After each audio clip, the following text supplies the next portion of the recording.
आपको क्या लगता है कि हम इस मतलब इकोनॉमिक क्राइसिस में इस कदर इन्वॉल्व हो चुके हैं, मतलब इतना गिर चुके हैं और उसके बाद हम जो है G20 के पीछे पड़े हुए हैं, उनके मेंबर्स को रिक्वेस्ट करें, आपको लगता है कि वो रिक्वेस्ट एक्सेप्ट करेंगे? अगर हमारे पास अब एटम बम बनाना होता तो अभी तक जो है ना बलोचिस्तान ने कहीं और चले जाना था, ठीक है, कराची ने MQM को ले जाना था कहीं और, MQM ने कराची को ले जाना था, और साथ में पंजाब को पंजाबिस्तान बन जाना था, और साथ में कश्मीर ने पहले अलहदा हो जाना था। और बलोचिस्तान का क्या कहेंगे? मैं तो पहले कह दिया बलोचिस्तान ने भी अलहदा हो जाना था, वहाँ पे तो पहले ही आज़ादी की तरीके चल रही हैं, ठीक है। आधा मुल्क हमने बांग्लादेश बना दिया, आधा हमने मजाक बना दिया, ठीक है ना। चलती उसी की है जो चौधरी है, हमें जो चौधरी है उसको चौधरी मानना चाहिए। अब जो रीजनल बात करें ना, रीजन में 3 चौधरी हैं, एक चाइना, एक इंडिया और एक रशिया है। आपके कहने पे यहाँ पे बस नहीं रुकती तो G20 समिट क्या रुकेगी?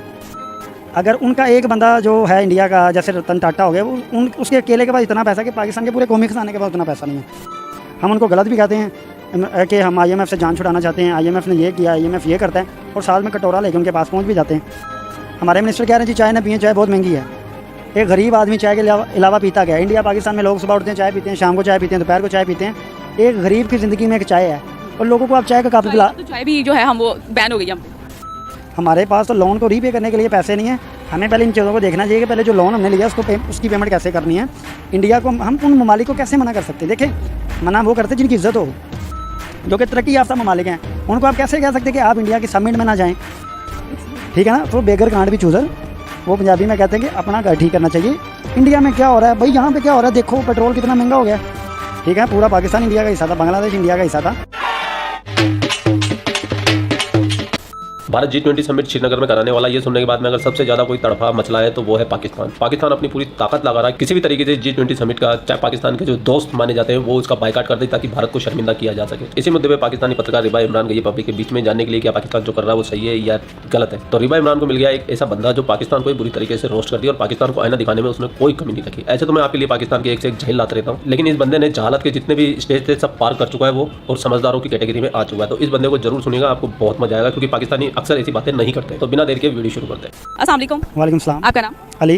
अली, मेरे आज के प्रोग्राम का सवाल ये है कि जो G20 समिट होने जा रहा है जम्मू एंड कश्मीर में, जिसे इंडिया होस्ट करने जा रहा है, पाकिस्तान ने जो G20 के मेंबर्स हैं उनसे ये कह रहा है कि इसे रिजेक्ट कर दिया जाए, क्योंकि जो कश्मीर डिस्प्यूट टेरिटरी है, इस वजह से पाकिस्तान जो है इस तरह की बातें जो है G20 मेंबर्स को कह रहे हैं। क्या कहना चाहेंगे? इस तरह तो ये बात हुई ना कि अगर पाकिस्तान कोई समिट करवाना चाह रहा है अपने कश्मीर में, तो इंडिया G20 को तो नहीं ना कह सकता, यहाँ उन ममालिक को जो जहाँ पे आ रहे हैं कि भाई आप इसको ना करवाओ। ये जैसे पिछले दिनों पाकिस्तान में इंटरनेशनल तंजीम जो OIC है, उनकी ऑर्गेनाइजेशन का इजलास हुआ इस्लामाबाद में, पाकिस्तान ने हेड किया है, तो इंडिया ने तो कोई रोला नहीं डाला कि आप इसको इस्लामाबाद में ना करवाओ, हम इस्लामाबाद को नहीं मानते, यहाँ इस्लामाबाद जो है डिस्प्यूटेड एरिया है। बेसिकली ये तो इंडिया का हिस्सा था ना पहले, ठीक है, पूरा पाकिस्तान इंडिया का हिस्सा था, बांग्लादेश इंडिया का हिस्सा था, कई जगह तो जो इंडिया का हिस्सा था। इंडिया ये भी कह सकता है कि यहाँ पे ये समिट नहीं होना चाहिए, ये तो पाकिस्तान, ये तो इंडिया का हिस्सा था, ये बात नहीं होती। इंडिया अगर करवा रहा है, इसका मतलब ये है कि जब इंडिया ने वो एक स्पेशल स्टेटस था जो कश्मीर का, जब से इंडिया ने ख़त्म किया है, उसका मतलब है कि वो इलाका इंडिया के अंडर आ गया। अब इंडिया की मर्ज़ी है, चाहे वो वहाँ पे G20 समिट करे या G1 समिट करे, उसकी मर्ज़ी है। वो वहाँ पे IPL कराए, वो वहाँ पे हॉकी खिलवाए, जो उनका दिल करता करवाए, हम कुछ नहीं कह सकते। अगर हमें ज़्यादा से ज़्यादा हम क्या कहेंगे, मतलब कौन कहेगा पाकिस्तान में, कौन कहेगा? आपको लगता है कि प्राइम मिनिस्टर ऑफ पाकिस्तान वो किसी को कहेगा कि यहाँ पे ना करो?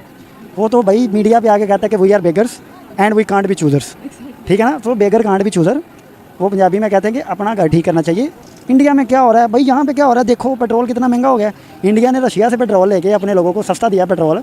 आप में तो इतनी हिम्मत नहीं है कि रशिया से पेट्रोल बाय कर सकें, तो आप में ये हिम्मत कहाँ से आ गई कि आप G20 के ममालिक को, जो कि तरक्की याफ्ता ममालिक हैं, उनको आप कैसे कह सकते हैं कि आप इंडिया की समिट में ना जाएँ? भाई देखें, उनके जो इंटरेस्ट में है ना, जो उनको अच्छा लगता है वो करेंगे और वो करना चाहते हैं। पाकिस्तान किसी भी सूरत उनको रोक नहीं सकता। हमें तो अपने घर में बड़े इशू हैं। ये पिछले कोई 3 महीनों में हमने IMF के $900 मिलियन के चक्कर में अपने कौमी ख़जाने से $8.3 बिलियन का नुकसान कर लिया। करंट अकाउंट डेफिसिट जो है उसको खसारा बोलते हैं, वो लेके हमें खा गया है। हमारे पास तो लोन को रीपे करने के लिए पैसे नहीं है। हमें पहले इन चीज़ों को देखना चाहिए कि पहले जो लोन हमने लिया उसकी पेमेंट कैसे करनी है। इंडिया को हम उन ममालिक को कैसे मना कर सकते हैं? देखें, मना वो करते जिनकी इज़्ज़त हो। हमारी तो इज़्ज़त ही कोई नहीं है, क्योंकि जब से ये गवर्नमेंट चेंज हुई है, ये नया शहबाज शरीफ जब से आगे बैठा है, तो हमारी तो बिल्कुल इज़्ज़त नहीं है। अगर इनको इतना ही है कि इंडिया G20 समिट क्यों करवा रहा है, तो भाई आप में हिम्मत है तो आप करवा लो। इंडिया ने ये तो नहीं ना कहा कि आप नहीं करवा सकते, आपके कहने पे अब कोई आएगा नहीं, क्योंकि हमेशा ज़हन में रखनी है बात, मेहमान उनके घर में जाते हैं जिन्होंने बंदोबस्त किया हो। मेरे घर में खाने को कुछ नहीं है, मैं 20 ममालिक के जो सरबरा उनको बुला के उन्हें मैं क्या कहूँ जी चाय नहीं पीनी? हमारे मिनिस्टर कह रहे हैं जी चाय ना पिए, चाय बहुत महंगी है। एक गरीब आदमी चाय के अलावा पीता गया। इंडिया पाकिस्तान में लोग सुबह उठते हैं चाय पीते हैं, शाम को चाय पीते हैं, दोपहर को चाय पीते हैं। एक गरीब की ज़िंदगी में एक चाय है, और लोगों को आप चाय का कप पिला, तो चाय भी जो है हम वो बैन हो गई हम पे। मैं वही तो कह रहा हूँ, हम अपने मुल्क के अंदर हम किसी को एक चाय का कप नहीं पिला सकते, दूसरे मुल्कों को हम कह रहे हैं इंडिया में G20 पे ना जाना। और भाई क्या हो गया आपको, कुछ होश के नाखुन लें, जाएँ जाके IMF के तरले करें, $900 मिलियन उनसे लें, उसके बाद उनकी कड़ी शराइत माने। वो आप देखें $900 मिलियन के चक्कर में हम उन्हें कह रहे हैं कि हम ये भी बढ़ा देंगे, पेट्रोल की कीमत बढ़ा देंगे, पाकिस्तान को गिरवी रख देंगे, कभी क्या कर रहे हैं कभी क्या कर रहे हैं। पाकिस्तान बेसिकली जो है ना इस टाइम जो मौजूदा हालात चल रहे हैं, बनाना रिपब्लिक बन गया हुआ है। तो हम बनाना रिपब्लिक वाले किसी को नहीं कह सकते कि आप समिट ना करवाएं या बड़े ममालिक जैसे। अब आप किस तरह रशिया को कह सकते हैं कि इंडिया ना जाना। रशिया जो कि 60 सालों में पहली बार पाकिस्तान के करीब आ रहा था, उन्हें भी पता चल गया कि ये दोगले लोग हैं, ठीक है ना। ये अमेरिका का फ़ोन आता है ना, उनका एक चपड़ासी फ़ोन कर देना, हम यहाँ पे ऐसे लेट जाते हैं, आओ सारा जो तुम कहोगे वही होगा। ये तो इनकी औकात है, ठीक है ना। हमें अपना देखना चाहिए। एक सेक्रेटरी ऑफ स्टेट जो है एक बहुत एक मामूली सा होता है, जैसे यहाँ पे कोई 18वें स्केल का ऑफिसर नहीं होता, इस तरह का सेक्रेटरी ऑफ स्टेट है उनका वहाँ पे अमेरिका में।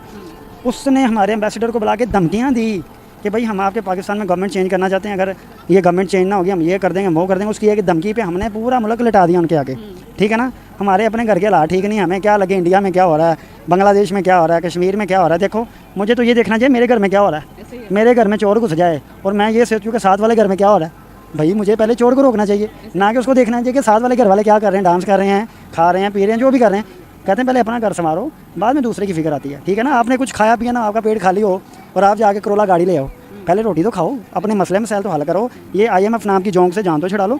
हम उनको गलत भी कहते हैं कि हम IMF से जान छुड़ाना चाहते हैं, IMF ने ये किया, IMF ये करता है, और साथ में कटोरा लेके उनके पास पहुंच भी जाते हैं। देखें हमारा अलमिया ये है कि हम उस मुल्क से कह रहे हैं कि आप यहाँ पे समिट ना करवाएं जिस मुल्क का डिफेंस बजट हमारे डिफेंस बजट से 3-4 गुना ज़्यादा है, ठीक है। अगर उनका एक बंदा जो है इंडिया का, जैसे रतन टाटा हो गया, उसके अकेले के पास इतना पैसा कि पाकिस्तान के पूरे कौमी खजाने के पास उतना पैसा नहीं है। उनकी IT एक्सपोर्ट इतनी ज़्यादा है कि पूरे पाकिस्तान की GDP उतनी नहीं है। अब मुझे बताएं मैं क्या करूं, अगर मैं गलत हूं तो आप मुझे बता सकते हैं कि मैं गलत हूं, मैं फैक्ट्स के ऊपर बात कर रहा हूं। तो भाई G20 समिट इंडिया के अंदर होगी, अगर आपने रोक ली मुझे भी बता देना कि हमने रोक लिया। आपके कहने पर यहाँ पर बस नहीं रुकती तो G20 समिट क्या रुकेगी। तो बस ये मेरे ख्याल हैं G20 समिट के बारे में। इंडिया में होगी, दोबारा भी होगी, उसके बाद भी होगी। देखें इंडिया, हम कह रहे हैं जी रशिया पे पाबंदियाँ लगी, हम तेल नहीं खरीद सकते, तो इंडिया के अफगानिस्तान से तेल खरीद रहा है, बताएं उनके लिए पाबंदियाँ नहीं लगी। हम जो है डरते हैं, हम बेकारी हैं, बेकारियों की कोई भी इज्जत नहीं होती। जैसे अमेरिका देखें, अमेरिका कह रहा है जी इंडिया अगर लेना चाहे रशिया से तेल ले सकते हैं, हम उनके पार्टनर हैं, लेकिन हम उनको फोर्स नहीं कर सकते अपने किसी फैसले के अंदर, वो अपने फैसले खुद कर सकते हैं। हमारे मामला आते हैं, हमें कहते हैं जी हमें अड्डे देना, हमने यहाँ से बम मारना उस दूसरे मुल्क में। इंडिया से आप मच्छर नहीं दे सकते, हमसे आप अड्डे मांग रहे हो, और यहाँ पे रेडी बैठ गए हैं भाई अड्डे देने के लिए। इन्होंने अड्डा भी दे देना है, इन्होंने एयरपोर्ट भी दे देना है, इन्होंने अपने जहाज़ भी दे देने हैं, बल्कि इन्होंने तो सारा कुछ दे देना है। हो सकता है कि ये अपने हाईवे भी गिरवी रखा दें IMF के आगे। बहरहाल सबसे पहले IMF से जान छुड़ाएं, उसके बाद देखते क्या होता है। तो इस हिसाब से सर मतलब जिस तरह आपने मतलब बातें की हैं, बातें तो आपने बहुत ज़्यादा जो है लॉजिक की हैं और फैक्ट्स एंड फिगर्स पे की हैं। मुझे ये बताइएगा सर कि आज की डेट में इस तरह तो इंडिया का इन्फ्लुएंस ज़्यादा है कि उनकी फॉरेन पॉलिसीज़ इंडिया की बहुत अच्छी हैं, क्योंकि जो है आज की डेट में इंडिया की बात ज़्यादा मानी जा रही है इंटरनेशनल लेवल पे, और हम देखते हैं कि इंडिया जो है ज़्यादा वर्थ रख रहा है और सुपर पावर कंट्री बन गया। क्या कहना चाहिए? देखें, देखने वालों को भी और आपके लिए भी ये चीज़ मैं आसान कर देता हूँ, आसान अल्फाज में समझाता हूँ। एक इलाके के अंदर ना अगर 100 लोग रह रहे हैं ना, 100 लोगों के अंदर ना एक चौधरी होता है, ठीक है ना। चलती उसी की है जो चौधरी है, हमें जो चौधरी है उसको चौधरी मानना चाहिए। अब जो रीजनल बात करें ना, रीजन में 3 चौधरी हैं, एक चाइना, एक इंडिया और एक रशिया है। हम जो है ना वो मोहल्लेदार हैं उनके।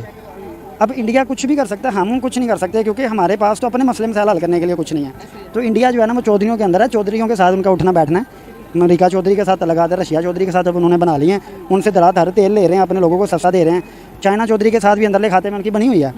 तो चौधरियों के साथ उनका उठना बैठना है। हमने थोड़ी कोशिश की थी चौधरियों के साथ, लेकिन हमें इज्जत रास नहीं आई। हमें वही लोग चाहिए जो कहें जी हाँ जी चौधरी साहब ਤੁਹਾਡਾ काम मैं कर दूँगा। तो सर इस हिसाब से तो फिर हम जब चाइना की बात आती है ना, तो हम कश्मीर भी बहुत ज़्यादा जो है वो एग्रेशन में आ जाते हैं। जब चाइना की बात आती है तो चाइना जो है ईगर मुस्लिम्स के साथ जो हो रहा है, तब तो हम कुछ नहीं कहते, हमारी जेबों में पैसे गए हैं, क्यों हम कहें, ठीक है। जब वही कश्मीर की बात आ जाए तो हम जो है इतनी एग्रेशन में आ जाते हैं और जो है वो बस धरनों पे धरना और इतने टिपिकल माइंडसेट के साथ जो है काम कर रहे होते हैं कि हम बस अपनी जान भी दे देंगे, लेकिन ईगर मुस्लिम्स पे कोई नहीं बोलता। देखिए, हम चाइना के खिलाफ कैसे बोल सकते हैं। हमारे पास इस टाइम टोटल $8 बिलियन खजाने में मौजूद है। 3 बिलियन चाइना का, 3 बिलियन UAE का और अराउंड 2.5 बिलियन सऊदी अरेबिया का। अगर सुबह चाइना फ़ोन करे जी मुझे मेरे $3 बिलियन वापस कर दो, UAE फ़ोन कर दे, UAE की रिलेशन अच्छी इंडिया के साथ, इंडिया के जी इनसे अपने पैसे लें, और साथ में सऊदीया के भी अच्छे रिलेशन है। अगर सुबह ये 3 मुल्क में फ़ोन करके कि हमारे पैसे वापस करो, तो हमारा हाल तो श्रीलंका वाला हो जाएगा। हमारे पास तो पेट्रोल बाय करने के यहाँ एक्सपोर्ट बिल पे करने के पैसे नहीं होने। ये जो थोड़े बहुत पैसे हैं हमने दूसरे मुल्कों से मांगे तांगे के पैसे हैं। यानी फॉर एग्जांपल कि मैं यहाँ पे खड़ा हूँ लेकिन कपड़े मैंने किसी और से लेके पहने हैं, वो मुझे क्या मेरे कपड़े दो, मैं तो ख़त्म हो जाऊँगा। तो यही बात है, जो ख़जाने में पैसे हैं वो किसी और मुल्क के हैं, जिन मुल्कों के उन्होंने अपने इंटरेस्ट देखने हैं, उन्होंने सिर्फ इसीलिए रखवाए हुए हैं पैसे पाकिस्तान को कि वो कभी भी किसी भी टाइम जो है ना बटन दबा के जो मर्जी अपनी मर्जी मनवा सके पाकिस्तान से। तो इंडिया जो है ना उसको भी पाकिस्तान के फैक्ट्स का पता है, सारा कुछ पता है। देखें इतने बड़े बड़े बजट खर्च कर रहे हैं हम डिफेंस के ऊपर, इतने बड़ी बड़ी हम बातें करते हैं। इंडिया में लोग बातें कर रहे हैं जी पाकिस्तान में इंडिया फ़ौज को इतना बड़ा बजट डालने की क्या ज़रूरत है, जब 300-400 मिलियन डॉलर से पूरी हुकूमत चेंज हो जाती है। 20-20 करोड़ रुपया लेके वो एमएनए बिक गया, यानी 1-2 मिलियन डॉलर लेके एक एमएनए बिक गया। 20 एमएनए खरीदो, अपनी मर्ज़ी की हुकूमत ले आओ, तो अपनी मर्ज़ी के फैसले करवा लो। अब जो करंट गवर्नमेंट पाकिस्तान में, क्या आपको लगता है कि वो किसी से जाके आंखों में आंखें डाल के बात कर सकें? वो तो खुद डरे हुए हैं कि असेंबली में हमारे साथ क्या होने वाला है। उनको खुद नहीं पता कि सुबह उठ के मैंने वज़ीर आज़म होना या नहीं होना। ठीक है, 2 सीटों पे ये गवर्नमेंट खड़ी है, कल गिर जाए, आज गिर जाए, परसों गिर जाए। एक अल्फ़ी उन्होंने जोड़ा हुआ है, जैसे ही अल्फ़ी साइड पे होगी हुकूमत गिर गई। और कहाँ गया G20, कहाँ गया कश्मीर, कहाँ गया चाइना। ठीक है, आधा मुल्क हमने बांग्लादेश बना दिया, आधा हमने मजाक बना दिया। तो ये चीज़ें हैं, आप देख लें। फिर इंडिया थिंक टैंकर्स तो ये कह रहे हैं कि पाकिस्तान में जो है उसके थिंक टैंकर्स का ये कहा, उनका कहना ये है कि पाकिस्तान के जो आगे आने वाले टाइम में 3 पार्ट्स हो सकते हैं, यानी कि पाकिस्तान 3 हिस्सों में तकसीम हो सकता है। आपको क्या लगता है कि हम इस मतलब इकोनॉमिक क्राइसिस में इस कदर इन्वॉल्व हो चुके हैं, मतलब इतना गिर चुके हैं, और उसके बाद हम जो है G20 के पीछे पड़े हुए हैं, उनके मेंबर्स को रिक्वेस्ट करें, आपको लगता है कि वो रिक्वेस्ट एक्सेप्ट करेंगे? मैं कहता हूँ कि अगर वो इस टाइम कहना हमें 2-3 करोड़ डॉलर की चाय पे पत्ती भेज दो, वो नहीं भेजेंगे। रिक्वेस्ट क्या एक्सेप्ट करनी है, उनके रिलेशन हैं G20 ममालिक के। कभी ये हो ही नहीं सकता कि इस टाइम पाकिस्तान इस हालत में नहीं है, इस कंडीशन में नहीं है कि वो किसी मुल्क को कोई काम के वो उसकी बात माने। पाकिस्तान अपनी बात मनवाने की पोजीशन में नहीं है। हमारे पास सिर्फ एक एटम बम है, ठीक है ना, पता नहीं वो भी चलेगा या वो भी न्यूट्रल है, ये मुझे खुद नहीं पता। अगर हमारे पास अब एटम बम ना होता तो अभी तक जो है ना बलोचिस्तान ने कहीं और चले जाना था। ठीक है, कराची ने MQM को ले जाना था कहीं और, MQM ने कराची को ले जाना था, और साथ में पंजाब को पंजाबिस्तान बन जाना था, और साथ में कश्मीर ने पहले अलहदा हो जाना था। और बलोचिस्तान का क्या कहें? मैं तो पहले कह दिया बलोचिस्तान में भी अलहदा हो जाना था। वहाँ पे तो पहले ही आज़ादी की तरीके चल रही हैं। BLA बलोचिस्तान लिबरेशन आर्मी, वो तो वहाँ पे पहले ही उनकी जो है वो स्ट्रगल चल रही है। वो कहते हैं जी हमें अलहदा करो, हमें यहाँ पे फंड्स नहीं मिलते। पाकिस्तान में जो भी तरक्की हुई है सारी पंजाब में होगी, और पंजाब वाले कहते हैं जितनी तरक्की हुई सारी लाहौर में हो गई है। लाहौर वाले कहते हैं यहाँ पे कुछ नहीं हुआ, सारा कुछ इस्लामाबाद में हो गया। इस्लामाबाद वाले कहते हैं जी हमें कुछ नहीं पता, बाहर अमेरिका ने किया जो किया। देखिए हमेशा हम लोग कहते हैं कि हमारे खिलाफ साजिश हुई है। साजिश कुछ नहीं होती। देखें आप है ना, आप स्ट्रॉन्ग हैं, आपके पास पैसा है, आपके पास हथियार हैं, आपके पास औजार हैं। हम कहते हैं जी हमारे खिलाफ साजिश हुई है। अगर हमें इतनी हिम्मत है तो हम क्यों नहीं किसी के खिलाफ साजिश कर लेते? चले जी अमेरिका साजिश कर रहा है, और भाई आपको किसने रोका है? आप भी साजिश कर लो। या अमेरिका कहता है कि हम साजिश कर रहे हैं, आप नहीं कर सकते, आप बैन लगाए हुआ है, या आलमी सैंक्शन है कि आप साजिश नहीं कर सकते, आप भी साजिश कर लो। इंडिया कर रहा है, आप भी कर लो। अमेरिका कर रहा है, आप भी कर लो। ये सिर्फ बहाने हैं जी फलाना साजिश कर रहा है, और साजिश नहीं कहते, उसको कहते हैं प्लानिंग। हर मुल्क अपनी अपनी प्लानिंग करता है। आपने ISI किस लिए बनाई है? इसलिए बनाई है कि आप दूसरों के खिलाफ साजिश कर सकें, दूसरों के खिलाफ प्लानिंग कर सकें, उनकी साजिश नाकाम बना सकें। ठीक है ना, तो ये चीज़ें जो है ना बड़ी मैटर करती हैं। कोई किसी के खिलाफ साजिश नहीं करता, प्लानिंग करते हैं। हाँ, आपकी एजेंसीज़ को चाहिए कि प्लानिंग को रोके। और मैं तो वही कह रहा हूँ कि अगर एटम बम ना होता तो अभी तक पाकिस्तान तितर बितर कोई इधर कोई उधर पता नहीं क्या क्या हो चुका होता है। ये तो शुक्र करें कि यहाँ पे हमारे पास एटम बम है, वरना पाकिस्तान का रशिया सोवियत यूनियन वाला हाल होना था, जिससे तुर्कमानिस्तान, उज़्बेकिस्तान और पता नहीं कौन कौन से स्थान निकले।